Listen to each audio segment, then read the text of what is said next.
Here are two of my all-time favourite computers, the Acorn Electron and the BBC Micro. Given that the BBC Micro wasn't my first computer, and that I only bought this elk because I couldn't find a suitable BBC Micro at the time, why have I been bitten so hard by the Acorn bug? Well, there's a book that may explain that. In the latter half of 2020, iDesign announced Acorn A World in Pixels for pre-order. As one of Australia's biggest Acorn fanboys, I just had to pre-order a copy. After delays beyond the publisher's control, my copy arrived down under just in time for Christmas. Before I go further, I'd like to point out that I paid full price for my copy just like any other member of the public. This is not a paid review, and the links in the description are not affiliate links. My first impressions of this book are very positive.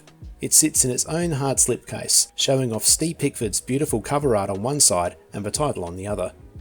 The BBC Micro's well-earned reputation as an educational computing powerhouse, along with the Electron's status as an also-ran behind the juggernauts of the ZX Spectrum and the Commodore 64, has led to Acorn machines being overlooked by many retro gamers.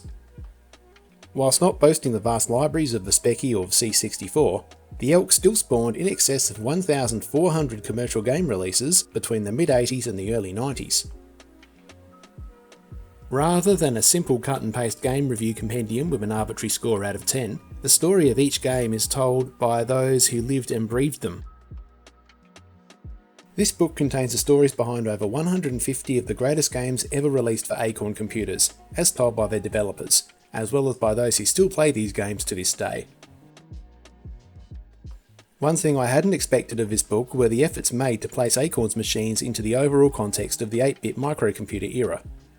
Crispin Boylan's history lesson, along with profiles of software publishers, magazine publishers, and artists that supported the Acorn machines throughout the 80s and into the 90s, do a brilliant job of bringing those not fully across the Acorn story right up to speed. Even hardcore Acorn fans may learn a few new things, and will be reassured by the accuracy and sincerity of the text. The only criticism I have is that form appears to override function at times. The graphic design is faithful to the Acorn aesthetic, but is occasionally to the detriment of the text. For example, Ian Lee's excellent introduction is almost unreadable. Who thought black text on Egyptian blue was a good idea? Especially for a book that, let's face it, is aimed at people who are on the wrong side of 40 with knackered eyesight as a result of a lifetime of gaming. But that's the only thing I can fault this book on, and even then I feel like I'm picking nits. Acorn A World in Pixels was clearly put together by a bunch of people that love, cherish and respect these wonderful machines.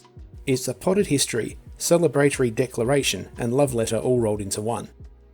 You don't even need to be an Acorn fan to appreciate this book. Even those with a passing interest in retro computing or retro gaming will enjoy it.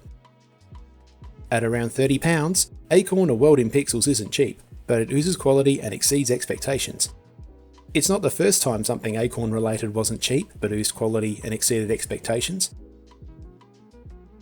Until next time, see you later.